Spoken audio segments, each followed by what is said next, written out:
¿En qué contexto se llevó a cabo la independencia? ¿Qué papel jugó la literatura en este proceso? Abordaremos esto y más en el 5º episodio de la 6ª temporada.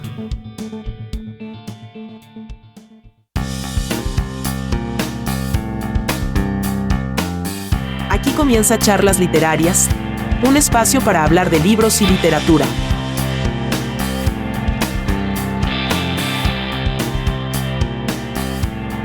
Bienvenidos una vez más a este podcast Charlas Literarias. Como siempre, los saluda Javier Martínez. En esta ocasión, como ya habrán oído en la primera parte, vamos a abordar el contexto de la época de la independencia, concretamente enfocados en Guatemala, aunque mucho de esto se puede comparar prácticamente con el resto de las repúblicas latinoamericanas que más o menos se fueron independizando al mismo tiempo. En el caso para mis compatriotas guatemaltecos, pues les deseo un asueto de la independencia que sea reflexivo, sobre todo para nuestro caso, donde estamos inmersos en una incertidumbre política debido a la presión que distintos grupos de la corrupción, narcotráfico, política, exmilitares, etcétera, hacen en estos momentos por socavar la democracia nacional. Bueno, lo primero es que entendamos un poquito el contexto en el cual se da la independencia, al menos de Centroamérica. Aunque vuelvo a insistir, es el mismo contexto que se da para el resto de repúblicas latinoamericanas. Estamos hablando, aunque de inicios a mediados del siglo XIX, 1815 al 25 por ahí, que la independencia de Guatemala es en 1821, pero estamos prácticamente todavía dentro de la época de la Ilustración, o al menos recientemente terminada en Europa y todavía con fuertes influjos en esta parte del mundo. Estamos hablando del siglo XVII, también conocido como XVIII, también conocido como el siglo de las luces. En esta época, básicamente, ¿de qué trataba la Ilustración? Bueno, estamos hablando del inicio de la ciencia, la separación con la época medieval, digámoslo así, en términos filosóficos. La Iglesia ha dejado de tener tanta relevancia, se le ha dado mucha relevancia a la educación, al conocimiento, a la pedagogía y a una búsqueda filosófica y política por nuevas formas de gobierno. Esto obviamente con la influencia de la Revolución Francesa, que para ponernos un poquito más en contexto, lo importante de la Revolución Francesa, bueno, tiene muchas cosas y además de los derechos humanos, es la búsqueda del ciudadano por nuevas formas de gobierno que ya no fueran la monárquica o la monarquía absoluta al menos. Y aquí un poquito también para este contexto debemos entender dos formas importantes de monarquía. Estaba la monarquía absoluta, de la que estamos hablando del Luis XVI más o menos, en Francia, donde el rey es dueño de todo, incluso de la vida, de los terrenos, los territorios, pero también de los animales y las personas que están sobre ese territorio. Entonces el rey además tiene no solo el poder sobre todos, sino todos los poderes en su persona, el ejecutivo, el legislativo, el judicial, etcétera. Él puede hacer las leyes, hacerlas cumplir y darle penas a las personas que no hayan cumplido las leyes que él mismo impuso. Esa es la monarquía absoluta. Mientras que la monarquía constitucional, que es el otro tipo, es muy similar, pero el rey se comprometía en una carta llamada Constitución a respetar ciertos derechos básicos. ¿Por qué era esto? Porque en las monarquías absolutas era sumamente fácil y usual que el rey extralimitara sus poderes, en otras palabras, que muchas veces se fuera contra la propiedad privada de las personas y también contra el derecho a la vida de las personas. En otras palabras, ¿no paga usted impuestos? Bueno, pues toda su propiedad, en lo que ha gastado su vida para sacar adelante, es del rey y el rey dispone ahora de eso. O no está usted de acuerdo con ello, bueno, pues le quitamos la vida y listo. El rey también es dueño de su vida. Entonces, para que el rey respetara derechos tan básicos como esto, usualmente se le obligaba a través de una revolución, porque era raro el rey que estuviera anuente por sí mismo a firmar una carta de este tipo, a firmarla y así comprometerse a respetar estas cosas básicas.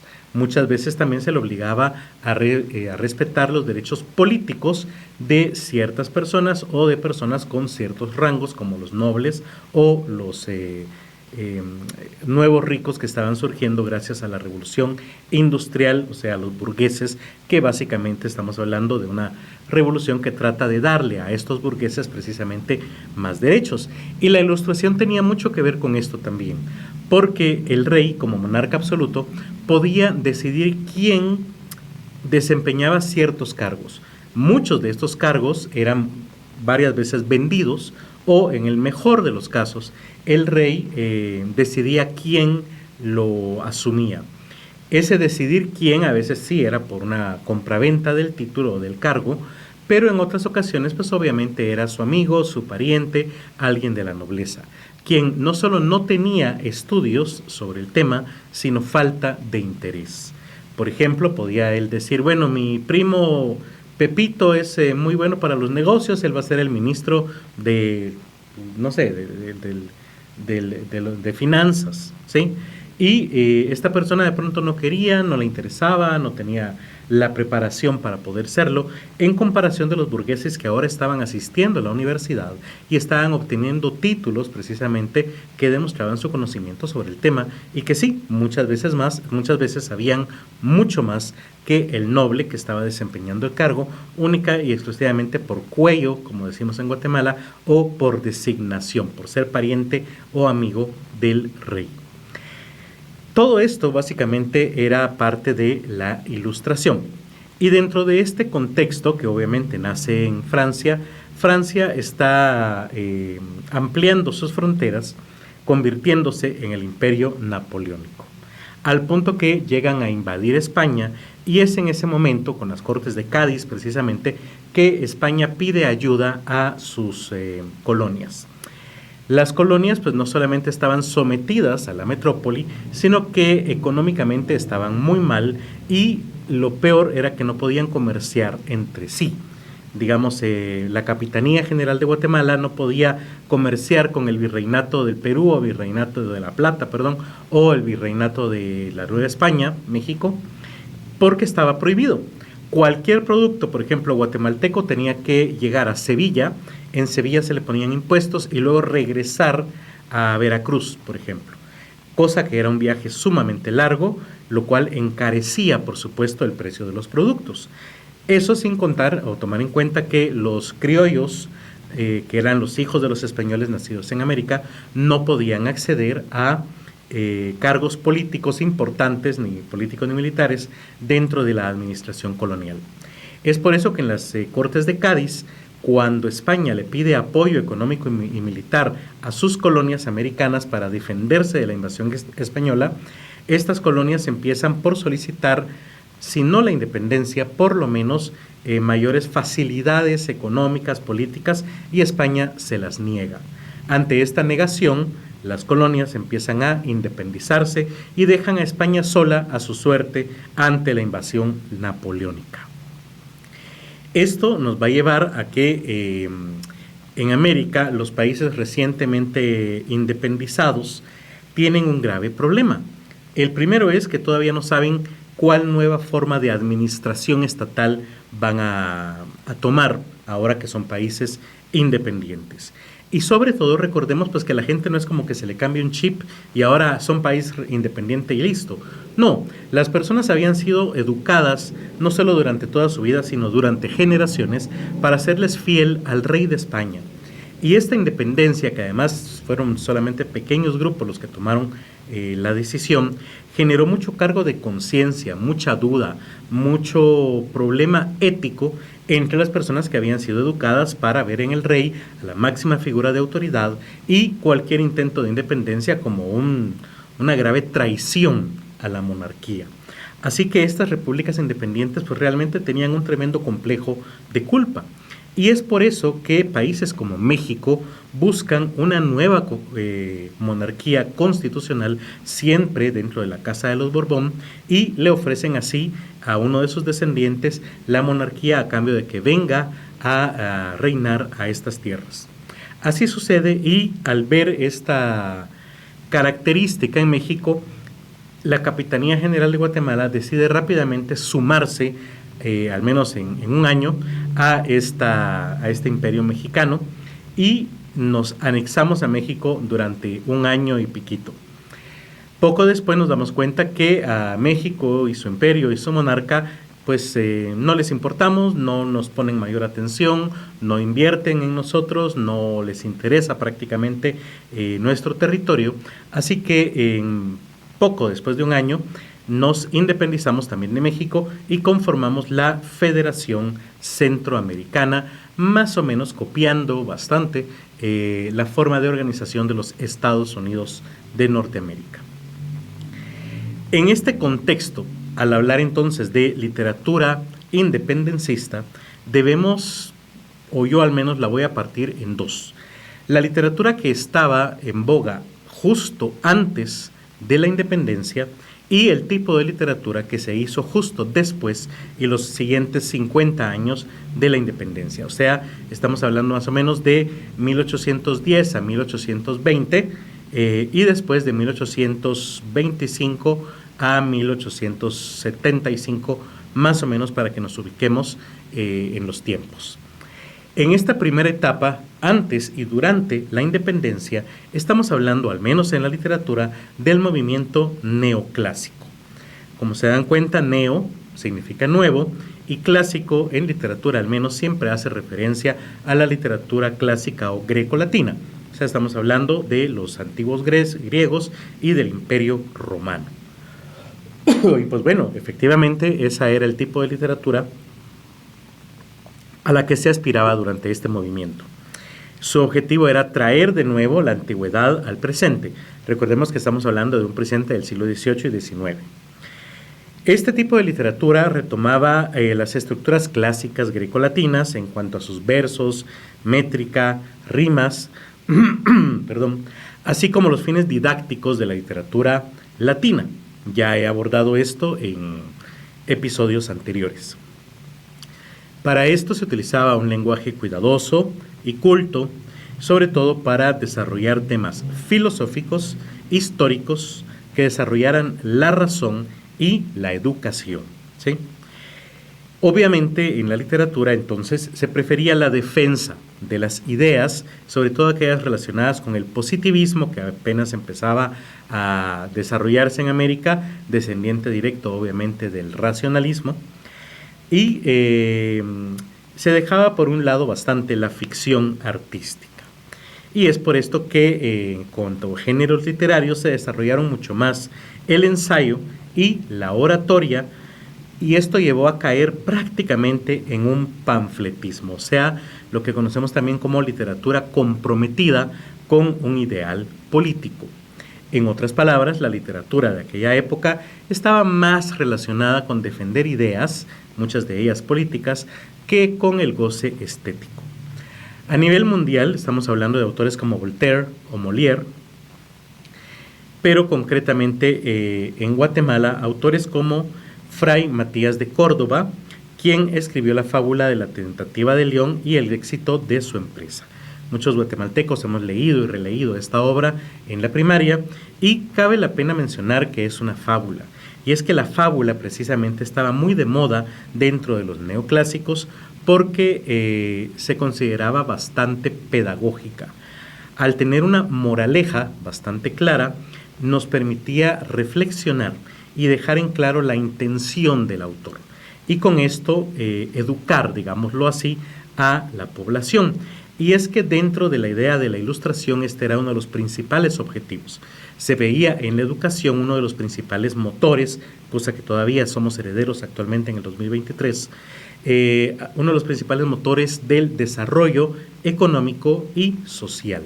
Y por eso la importancia de la fábula. Otros autores de esta época también en fábulas es García Goyena, Rafael García Goyena, con fábulas como La abeja y El zopilote con Golilla. Este tipo de obras básicamente nos presentaba Rafael García a las personas que se creían sabias y de alguna manera realmente no lo eran, eran bocaflojas, digámoslo así, o exagerados, o aparentaban cierta intelectualidad que realmente no lograban alcanzar. Otro género de esta época es el artículo periodístico. Y es que aquí vale la pena mencionar la importancia tremenda que tuvo el periódico en esta época.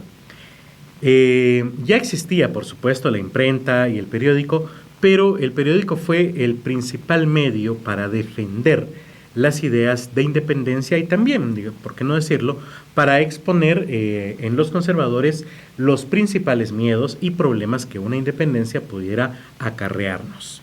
Entonces, los periódicos se convirtieron en la principal tribuna para presentar y debatir estas ideas.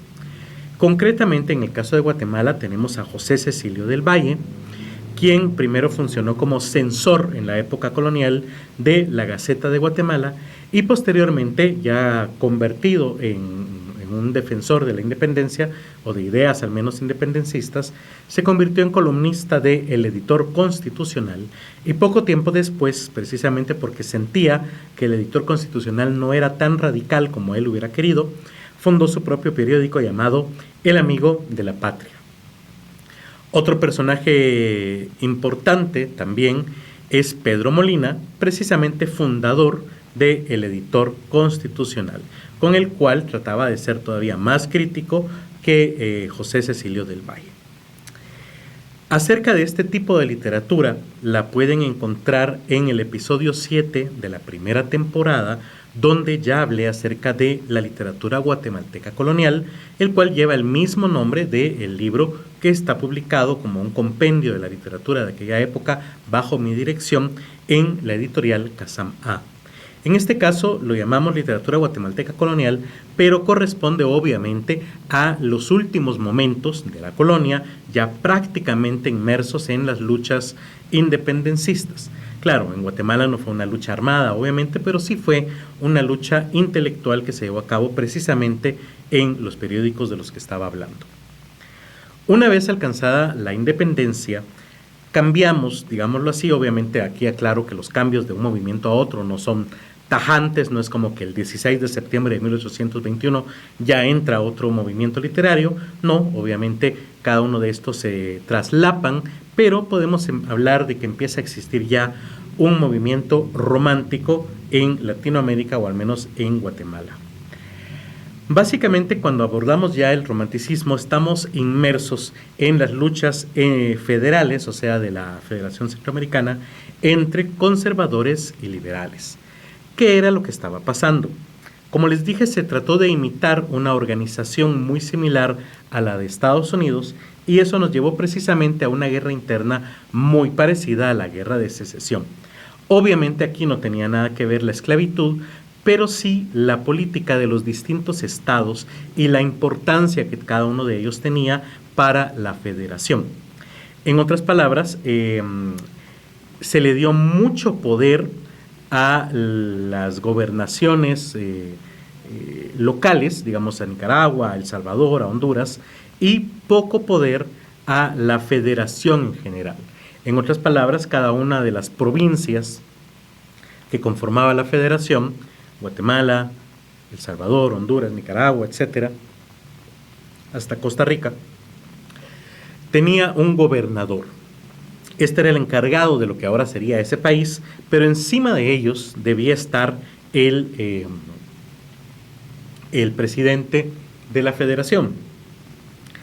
Lamentablemente, muchas veces se daba que el presidente de la provincia pertenecía a un partido político y el de la federación a otro.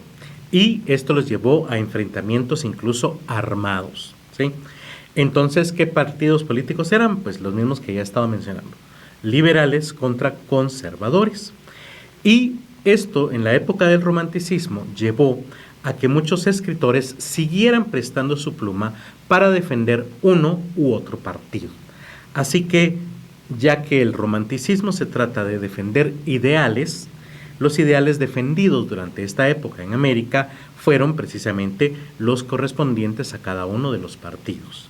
Un libro que obviamente no se puede dejar de mencionar cuando se habla del romanticismo, concretamente político en este caso, es El Matadero de Esteban Echeverría, donde este argentino nos presenta a un personaje joven, estudiante universitario, culto, que quiere defender a las reses que representan a los votantes de la matanza sanguinaria que están haciendo los carniceros, que obviamente representan a los conservadores. La comparación pues es bastante clara, bastante obvia, hasta cierto punto burda, pero precisamente nos representa muy bien cómo la literatura estaba al servicio de las ideas políticas de la época. Guatemala no era la excepción del caso, donde tenemos autores como María Josefa García Granados, hermana precisamente de Miguel García Granados, uno de los líderes de la Revolución Liberal de 1871, persona cuyo rostro tenemos en nuestros billetes de 10 quetzales y que eran de origen español. María Josefa García Granados, aunque sí escribió y era poetisa, la verdad es que tenemos pocas obras que nos queden directamente de ella. Es lamentablemente una autora con pocas publicaciones, cosa que vamos a encontrar en prácticamente la mayoría de mujeres de esta época. Dentro de este grupo también tenemos a José Batres Montúfar, famoso romántico con aquel poema de Yo pienso en ti, tú vives en mi mente, donde se puede ejemplificar muy bien cómo el yo poético, o sea, la persona que narra el poema, nos presenta o está más interesada en su propio dolor que en lo que pudiera llegar a representar los pensamientos de la otra persona o la importancia de la otra persona. En otras palabras, el yo poético está concentrado en su dolor y en presentarnos lo que él siente. Yo pienso en ti, tú vives en mi mente, y todo lo que la otra persona se sabe de ella es lo que representa para el yo, o sea, es yo. Otro autor famoso dentro del romanticismo sería José Milla Evidaurre, con obras como Los Nazarenos, que por cierto está publicada a manera de resumen por la editorial Kazam A, y otro libro llamado Cuadros de Costumbres. En este caso, José Milla, de los casos de costumbres, aquí vale la pena aclarar algo. Los cuadros de costumbres realmente es el nombre de una técnica periodística donde se desarrollan columnas que abordan temas folclóricos. De hecho, la verdad es que aparte de romántico también tiene mucho que ver con el regionalismo, porque estas columnas desarrollaban temas como las costumbres culinarias, las ferias, las tradiciones locales y folclóricas, como les decía, y todavía creo yo que hay columnas que podrían encajar en este tipo de literatura. Bueno, pues Cuadros de Costumbre es una selección de estos artículos publicados por José Milla, también conocido como Salomé Gil. Y dentro de los románticos guatemaltecos también encontramos a Irizarry, quien escribió la novela reflexiva e histórica El Cristiano Errante. Irizarry fue una persona que viajó mucho, sobre todo por Latinoamérica, era hijo y también funcionó como una especie de diplomático. Y vale la pena mencionar que aunque El Cristiano Errante es una novela, realmente no llega a encajar muy bien en este género. Como muchas de las obras de su época no se escribieron géneros puros, sino que eran una mezcla entre historia, anécdotas, reflexiones personales. Incluso el crítico literario Seymour Menton, que es famoso por sus investigaciones sobre literatura centroamericana y en general latinoamericana también, él menciona que en esta novela pudo haberse encontrado un antecesor de la primera novela romántica María de Jorge Isaacs, pero lamentablemente no llegó a cuajar porque el autor pues ya no desarrolló más sobre una escena, una historia de amor entre Romualdo y Dorila, pero pues lamentablemente no se desarrolló más y no llegó a ser entonces una primera novela romántica.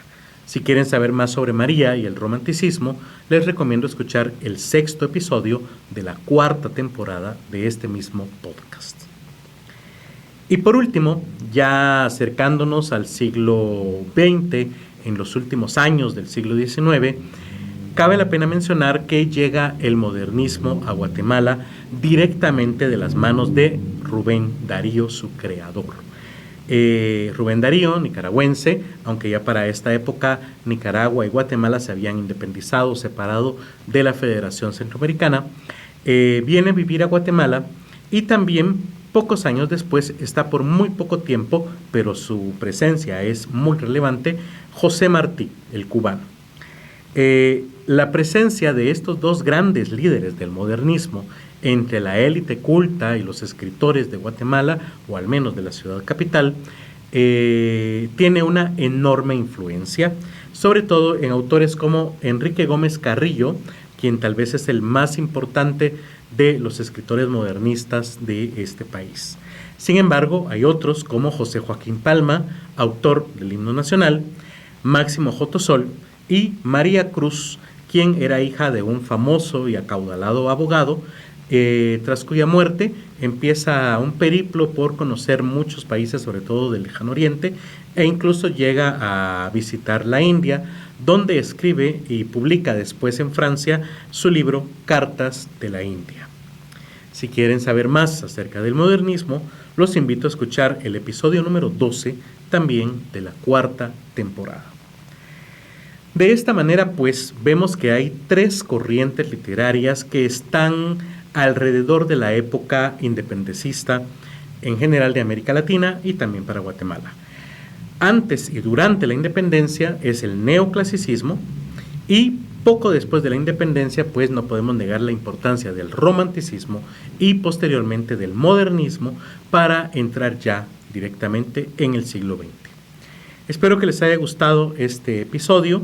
Les recuerdo que mi nombre es Javier Martínez y que pueden seguir al podcast en @casama con H al final, en Facebook, Twitter e Instagram, y que también estamos en TikTok como @editorialcasama. Pueden seguir a nuestro patrocinador 1900 Radio en línea también en Instagram y en Facebook. Los enlaces a los libros que mencioné los pueden encontrar en la descripción del episodio. Así que nos escuchamos el próximo viernes de charlas. Charlas Literarias es producido y grabado en el estudio de la editorial Casama. Encuentra cada viernes de charlas un nuevo episodio en Spotify, YouTube, Apple y Google Podcast, así como en otras plataformas similares. Síguenos en redes sociales como @Casama.